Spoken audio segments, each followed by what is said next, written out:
Саламатсыздарбы. Бүгүн бизде конокто белгилүү кинорежиссер, азыр кыргыз фильмдин башкы редакторусуз да, Темир Берназаров. Рахмат сизге келгениңиз үчүн. Кандай абал болуп атат азыр кыргыз киносунда? Дегеле көп жаңы кандай проекттер болуп атат? Мисалы үчүн. Саламатсыздарбы. Быйыл негизи бар бизде кыргыз киносунун түптөлүшүнө 80 жыл болот да, юбилей. Анан азыр учурда ушу кызуу ошого даярдык жүрүп атат да, баягы андай нерселерди тоңдоп ошого даярданып аткан учурубуз.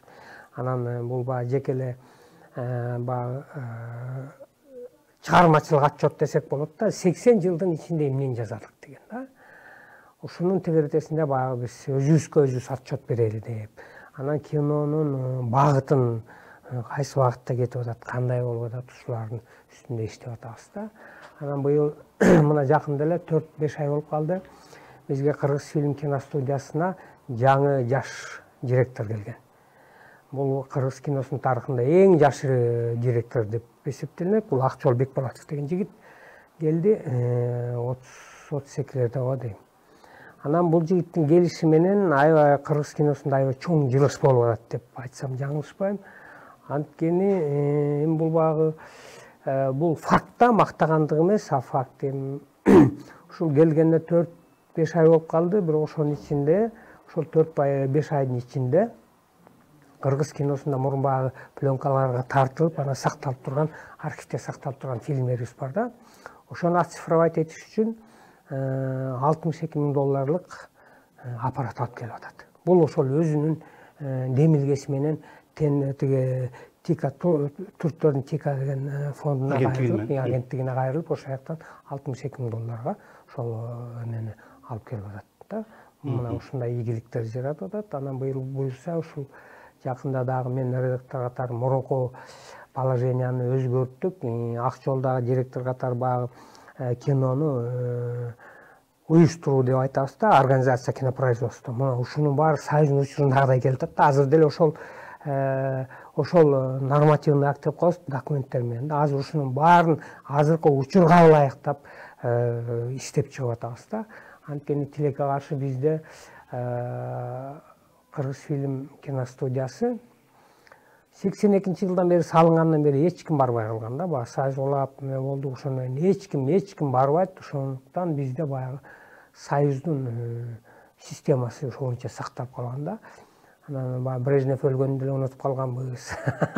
Союз кулаганда деле унутуп калганбыз. Ошол система менен келатканбыз да. Азыр ошонун жаңы имараты, жаңы деп эсептелген имараты. Эскиси мурда да. Ооба. Анан азыр ошол имараттан мурун ошол производствону, ошонун баарын тең азыркы учурга ылайыктап иштеп чыгып атабыз да. Нормативный акт, документтерди азыр болсо ошол техникага ылайыктап,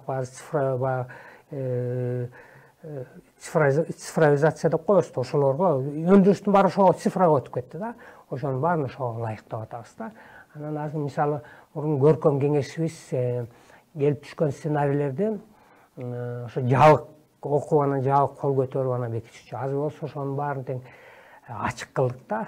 Анткени бул элдики, мамлекеттин каражатына тартылып аткан кинолор да. Ошондуктан баары сценарийди бергенден кийин ошол жерге авторлор келип, ошол өзүлөрүнүн проекттерин зачитай алат. Бул дүйнөлүк стандарт да. Дүйнөлүк стандартка, дүйнөлүк ошол системага жүргүзсөк болбойт да. Мына ушундай аракеттер болуп атат кыскасы. Сен архивдеп өдүңөр, санариптештирүү, пленкаларды канча пленка ошол бар? Анткени Москванын алдында жанагы Белый стол деген шаарда сакталып, Кыргызстанга бербей жүргөн. Сактай турган эмеңер шартыңар жок дегендей кылып. Азыр кандай болот? Туура айтасыз. Ал жакта убагында кайрылганбыз, анан ал жакта бир кинону санарипке которуш үчүн $6,000 тегеретесиз да. Санариптештирүү. Ал ошол Белый столбуда. Москвадан ушундай алар эмесин бербейт да, оригиналын беришпейт. Анткени аны алыш үчүн бизде баягы ошол сактала турган шарттын баарын текшеришет, тиги болот. Анан бизде болсо баягы өзүбүздө Кыргыз фильм киностудиясынын базасында тартылган фильмдер. Бияктагылар. Мисалы мурун Госкино болчу да, Москва бар, 15 республика Москва башычы да, анан ошол жерде борбордош турганда, ошол Госкино СССР деп койчу, ошол жака барып, сценарийдин баары түшүп, ошол жактан бекитилип, анан акча бөлүнүп, анан тартылчу да билесиз. Азыр болсо бүт анан кээ бир фильмдер өзүбүздө болгон Кыргыз фильм киностудиясынын архивинде сакталып турат. Ал убакта мисалы эменин билесиз, по заказу Гостеллара деп Кыргызский СССР деген фильмдер болгон да, мисалы заказ менен ошол тартылган фильмдердин копиялары турат. Көптөгөн фильмдер ошол 80 жылда чогулган архивдер пленкада сакталып турат да. Эми мунун баарын өмүр бою сактай албайбыз да. Азыр бүт дүйнө цифра жана санарипке өткөрүп атат. Ал жеңил экен. Мисалы bir filmdi 2 час болсо ар бири 35 килограммдан 60-70 килограмм чейин болот монда пленкалар, элестетиңиз. Аны ошол бир температурада кармабаса ал эме күбөлүп түшүп калат да. Анан аны биз азыр санарипке өткөрүп алсак, мисалы бир 10-15 кинобуз бир дисктин ичинде мындай болуп калат да. Ошондуктан имаратты да бошотуп алабыз, сактаганга да жакшы мындай ыңгайлуу шарт болот. Бирок пленкалар деле калса жакшы го. Эми жоготпой аларды. Аларды деле эми сактап эме кылабыз, аракет кылабыз, ал деле тура берет. Бирок негизи санарипке өткөрүп койгонубуз жакшы да. Ошого мынакей азыр ошол ак жолдун ошол эң чоң эмеси болуп атат.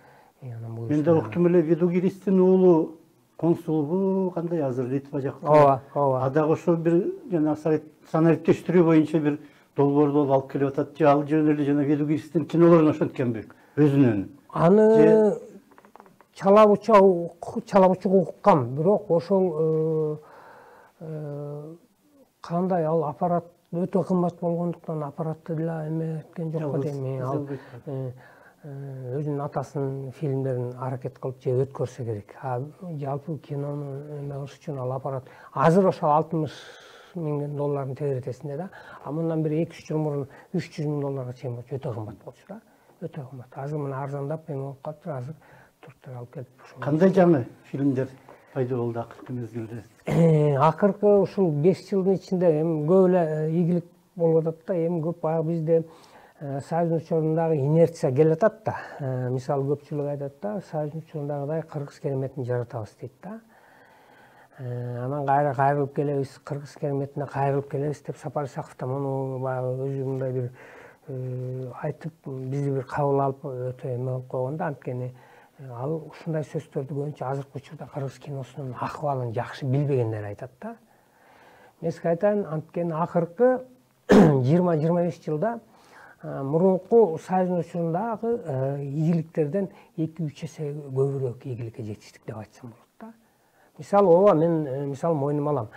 Океевдин, Түлүмүш агабыздын Бакайын жайты бул шедевр, дүйнөлүк шедевр да.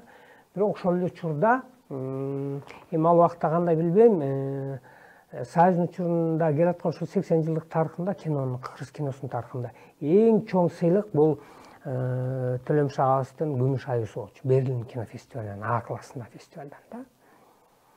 Күмүш 2-нчи орунда. Күмүш айыбы. Алтын айы жок, 3-чү. Гран-при алтын айы, күмүш айы. Анан мындан 5-6 жыл мурун жакында эле Бакыт Мукул менен Дастан Жапаров экөө Монреалдан, Канададан алтын зенит деген сыйлыкты алды. Алардыкы бир тепкич, бирок алардыкы эмеле болуп калды да, мыкты дебют деп, эң мыкты дебют деп алтын зенит деген приз алды да. Бул эң А классында алды, Монреал, Берлин. Анан алардан 2 жылдан кийин биздин фильм алды, Түнкү кырсык. Таллинден алды, А класска кирет, ушул ал гран-прини алдык да. Бул уже эң жогорку тепкичке чыктык деп айтсак болот да. Анан буга чейин деле мына өзүңөр билесиңер, Актан Арым Кубат, Эрнисттин кинолору Берлинскиге, Канскиге катышып, ушундай эмелер, ийгиликтер жаратып келдик да. Мисалы Союздун учурунда мурун Канский фестивалга бир да кинобуз катышкан эмес. Бир да кинобуз. Анан кыска метраждуу фильмдерден эң чоң сыйлык бул Болот Төлөнүчтүн Манасчыга алган Аберхаузенден алган гран-приси болчу да. Кийинки учурда алган приздер жаштардын призи. Эсептебей да калдык да. биз үчүн көнүмүш болуп калган. Тияктан гран-при, бияктан гран-при алып келип атат депчи. Бирок класс А эмес. Класс А да. Адан А алып классында алып атышат. Мисалы, ошондо Клермон-Феррантан алып атышат. Ошондой мыкты мындай призлерди алдык да. Аябай сонун нерселерди жетиштик. Ошондой эле кыргыз киносунун тарыхында эң биринчи жолу Кытайга прокатка алды кинобузду. Билбейм, мурун болгон эмес экен да. Ошондуктан бизде көбүнчө баягы кинонун азыркы учурдагы акыбалын билбегендер айтат да. Да, мен мойнума алам. Бул материалдык жактан тилекке каршы бизде көңүл бурулбайт да. Мисалы, Союздун учурунда 4-ч этажда Кыргыз фильм киностудиясынын 4-ч этажында правительственный просмотровый зал деп коет да. Ошол жерде мурун креслолор эмелер турчу, жакын деле турчу. Ошол жерде атайын кино бүткөндө ошону мурун Усубалиев келчүкен. Баары ошол. Усубалиев. Ошол барып келип көрүп, ана кабыл алып, болот бул мынауреки пьянчуганы алып койгула, тигини алып койгула деп ошону иреттеп анан жөнөтчү да. Госкино Москвага жөнөтчү, же болбосо прокатка чыгарчу да.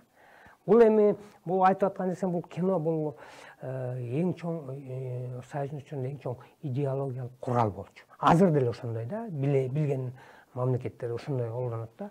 Анан азыр ал комнатабыз уже эч ким барбай калган. 82 жана айтып аткан 82-жылдан бери бир да ремонт, бир да тыйын бөлүнгөн эмес кыргыз киносуна. Акыркы жолу качан келген Турдакун Усубалиев кыргыз фильмге? Ошону билбейт экен. Ошондон бери эч ким жок. Эч ким. Биринчи Анан ал сиз айтып атасыз, ал президентти кой, бизде даже кийинки эле даже кээ бир министрлер жолду билбейт да кыргыз фильмге, сөзүн ачайын. Бизде билесиз го, көбү баягы министрлерибиз деле бүт эле баягы оорлук иши менен барып сүрөткө чыга калат, тияктан өлүм житимге барып сөз айтат, бүт ошо менен функциялары чектелүү болуп калган да булардын. Мен сындап атам, мен булар таарынып. Бирок эгерде мурда анан азыр Усубалиев өзү келип аткан болсо, азыркылар деле барып койсо болот го. Кандай болуп атат, эмне болуп атат, кандай жардам керек деп, мисалы үчүн. Мындай да, туура айтып атасыз да.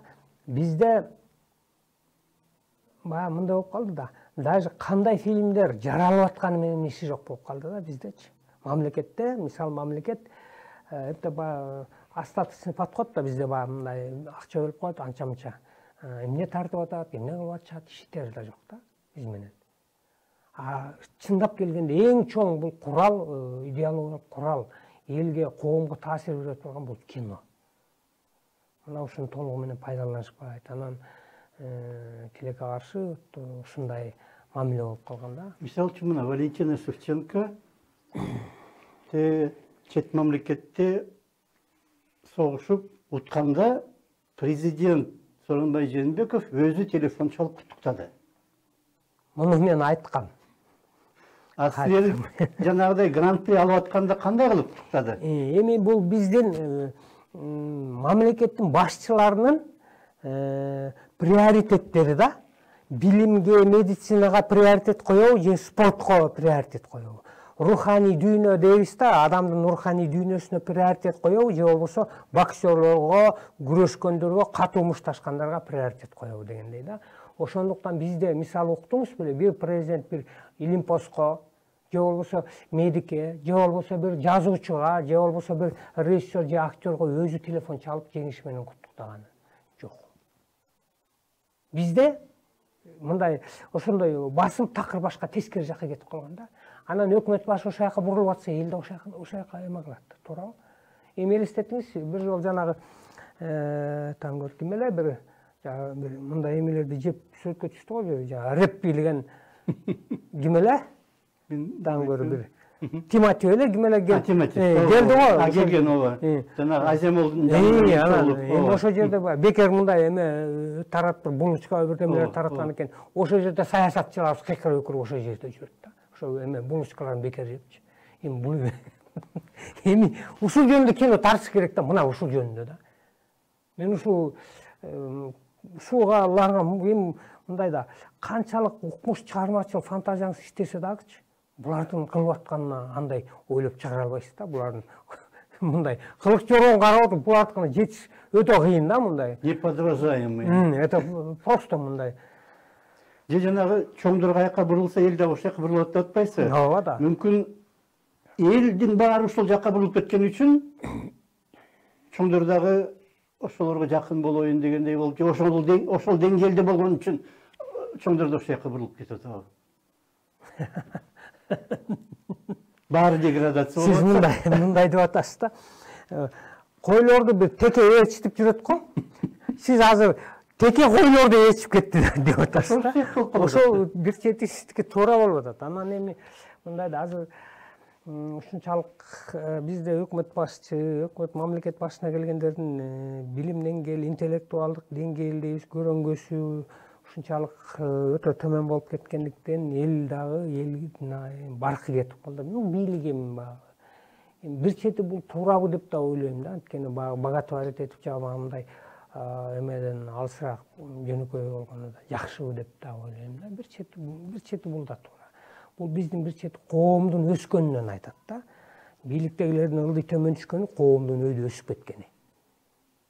Ошондон белги берет деп ойлойм да. Анткени бизде кошуна өлкөлөргө, мамлекеттерге караганда бизде коомдун ушунчалык өзүн организация этип, мынакей ковид жанагы эме болгондо көрүп атасыз.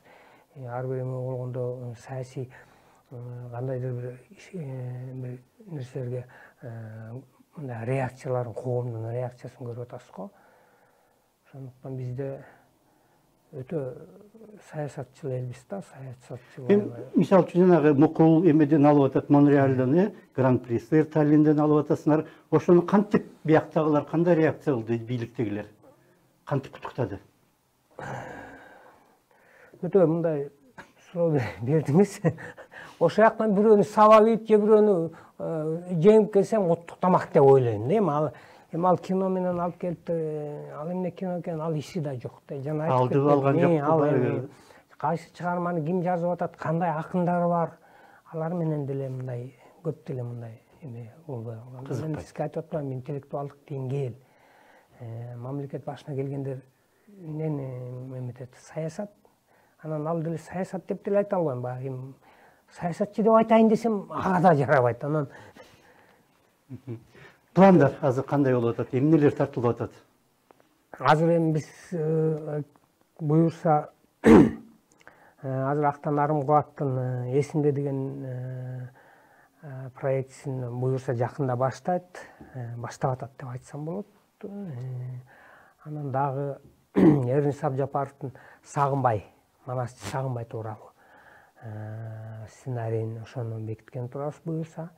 Мурда бир жазады беле, бир 10 чакты жыл мурда баштайм деп. Саякпай ал. Саякпай кийин ага чейин да бир болгон. Мейли. Ал башка го дейм, Сагынбай тууралуу ушул фильмин буюрса баштаган турат бул Эрнис Абжапаров. Анан Бекболот Айдаралиев деген агабыз бул Ишеналы Арабаев тууралуу толук метрдүү даректүү фильм тарткан турат. Муну бекиттик. Анан буюрса да Кыргыз эгемендүүлүгүнүн 30 жылдыгына карата фильм жаралат. Кыргыз киносунун 80 жылдыгына деп эметип атабыз. Анан дагы Казат Акматов агабыз ошол кишинин юбилейине деп ошол кишиге арналып дагы бир даректүү фильм тартылган турат. Мына ушундай.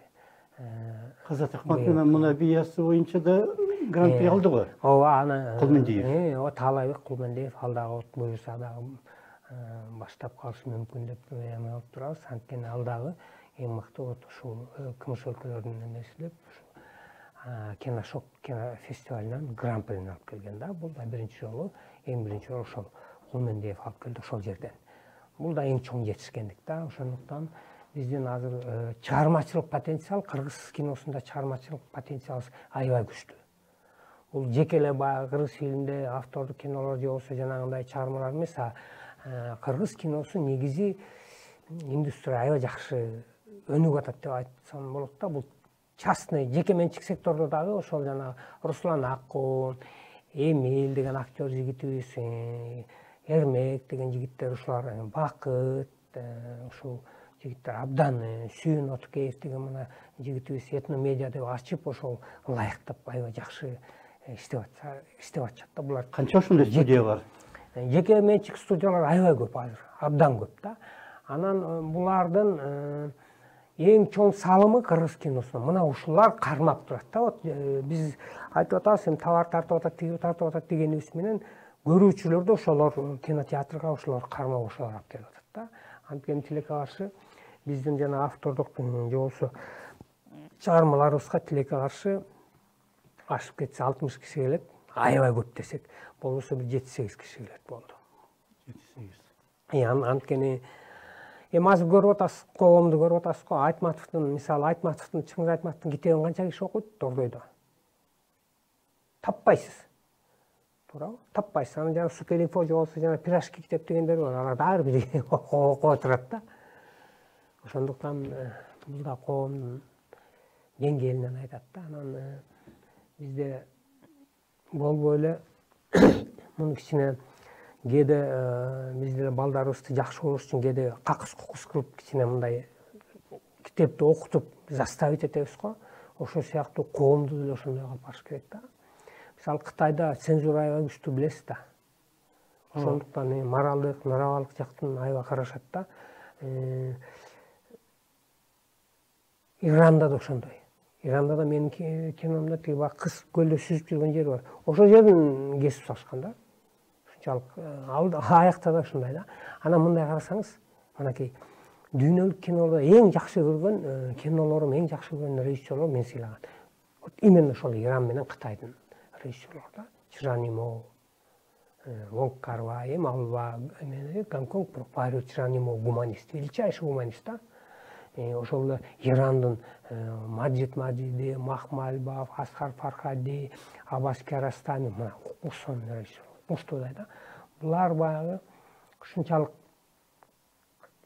кандай десем, коомдун дүйнөнүн каяка баратканын, дүйнөнүн проблемасын чагылдырган адамдар да, гуманисттер деп айтсам болот да булар. Ошо мыкты гуманист. Тарковскийдин бир айтканы бар го. Канчалык басым күчтүү болсо, ошончолук чыгармачылык да күчтүү болуп өсүп чыгат деп. Баарына эркин коюп койсоң, бул берки цензурадан да жаман экен дегендей бир сөзү бар. Туп-туура айткан, туп-туура айткан. Бир чети туура айткан да. Анан чыгармачылыкка да багыт берип турбаса, мындай ошол эле цензура деп айтабыз да, багыт берип турбаса, чалма кейди чалып жиберебиз да. Коомду бузуп жиберет да булчу. Мен ушундай деп эметем, эми конечно сөз эркиндиги керек, баардыгы керек бизге. Аны деле мына сөз эркиндиги мына ошол үзүн көрүп атабыз, бирок менталитетибизди жоготуп койбошубуз керек. Мисалы, жеке менчик киностудиялар баары тартып атышат. Бирок чектен ашып кеткен жок. Туура. Баары бир болбой эле коом өзү да кээде мындай тарбиялайт экен да. Сырт жакта кандай режиссерлор, актерлор бар азыр? Кыргызстандан кетип, Казакстанда же Россияда иштеп аткандар көппү? Бизде Алайбек Тойчубеков деген мыкты актерыбыз бар да. Ушул менимче ошол окууну бүткөндөн бери Москвада иштеп жүрөт да. Өткөндө эле жакында эле келди, ошол биздин кыргыз балдарды тиги Москвага алып барып окутканга сүйлөштүм деп, Шепкинада, өзү Шепкинаны бүткөн да. Ошол жака сүйлөштүм эле деп ушул алып кетти окшойт, 7-8 баланы алып кетти. Ушу аракет кылып ушул жерден жардам берейин деп аябай чоң мындай өзүнүн жеке демилгеси менен чуркап жүрдү да. Ошол жигит аябай мындай ийгиликтүү эме кылып атат да, ийгиликтүү иштеп атат ошол кино тармагында. Бир кезде Шепкинде Юрий Соломин жалаң кыргыздардын бир мастерской ачып эметкен. Ооба. Анан ал Алайбек Тойчубектин бир интернетке кирип карап койсоңуз, Мао Цзедундун ролун ойногон да. Мыкты ойногон. Өзүнүн кебетеси да ошого окшоп калган да. Өзү айтат тиги ошол режиссерлор Кытайлардан да таңдаптыр. Кытайдын актерлорун таңдап, анан бул Алайбекте түшүп калат да, анан Кытайлар өзлөрү келип айтып туруп, муну аябай окшош экен Мао Цзедунга депчи. Ошо Алайбекти көргөзчү. А чын эле мындай интернеттен көрсөң аябай окшош. Ошол жигит Нурбек Еген Москвадабы азыр? Нурбек Еген ошол ийгиликтүү иштеп атат. Эми ал өзү уже Москванын гражданины болуп кетти, ошол жактан гражданство алды. Сериалдар тартып атат. Ал да ийгиликтүү иштеп атат. Дагы бир кыздар иштеп атышат. Негизи кубандырат да ушундай баягы чет жактарда иштеп аткан биздин кесиптештерибиз, жердештерибиз ийгиликтүү иштеп атканда кубанабыз. Өзүңүздүн кандай пландарыңыз? Өзүм планым аябай көп, анан баары айтып берсем эле ишке ашпай калат экен, анан кийин уялып калат экен да. Баягы планың эмне болду десе эле башты тырмап туруп калам. Ошон үчүн айтпай эле коеюн. Пландарым көп деп коеюн.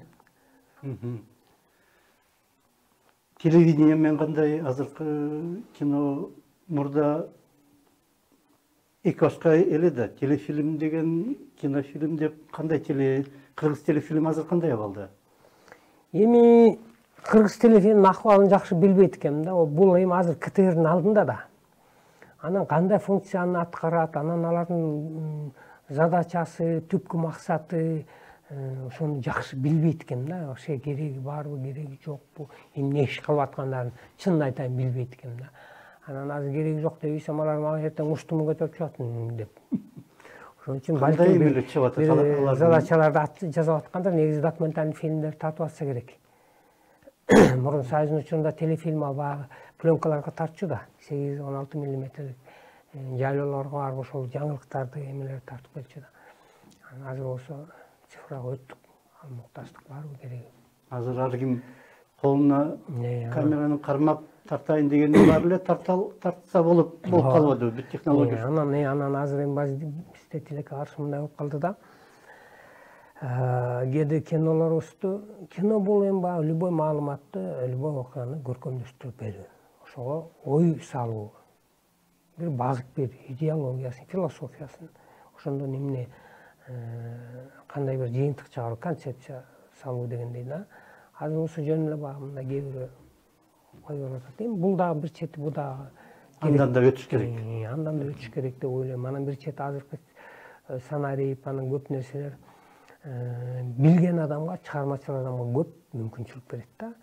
Кээде жатып алып билбейсиз, эмнеден кинону чыгарышты билбей, анан кээ бирөө тияктан ойлоп чыгарат да эметип берет. Кээде ушул жаңылыктарды карап отуруп укмуштуу окуяларды, укмуштуу нерселерди эме кылып алам да өзүмө. Мисалы мен жеке өзүм ошондон мындай түрткү эме алам да, Демилге мисалы ошол эле мындан бери 5-6 жыл мурун бир маршрутка айдаган таксист, сен баягы маршрутка көчөдө жана айдаган үйүнө келип бир кичинекей сумка бирөө калтырып кеткен, ичинин астында $60,000 паспорт менен.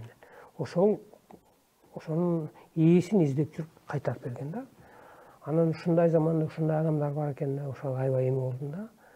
Ошонун мындай бир ошондон бери Демилге алып өтө кандай десем эме алып, ошону жараттым да, ошол кинону азыр Табылга деп аталат. Ошону бүттү. Жакында чыгарсам деп турам бул киномду. Анан буюрса дагы чоң фильмдерге чоң. Анан азыр мына көп эле сен мен жеке өзүм айлана чөйрөдөн алам. Мынакей бизде саясат өзүнчө эле чоң кино бул. Азыр саясатты көрүп атасыз го. Ар бир саясатчынын прототиби бар да. Ар бир саясатчы өзүнчө эле кайталангыс актерлор да. Карап турсаңыз. Буларды эле алып туруп эле көчүрүп эле ошонун образын бүттү. Эми баягы психологический образын алып туруп эле көчүрүп актерлорго ойнотуп бүттү. Даже актерлорго мындай тапшырма берип кой, тетигин көчүрүп кел, ошонун образын жаттап, ошо кандай басып турган бүттү. Сон. Сомерсет мамам айтканда, биздин турмуш өзү театр, чоң театр. Аны көрө бериш керек, наблюдать этиш керек, ар бирин ошону менен. Биздин убактыбыз да бүтүп калыптыр. 30 мүнөт жылдам өтүп кетти. Рахмат сизге. Бизде конокто Темир Берназаров болду, белгилүү кинорежиссер, азыр Кыргыз фильм студиясынын башкы редактору. Рахмат сизге. Сизге да рахмат. Саламат болуңуздар.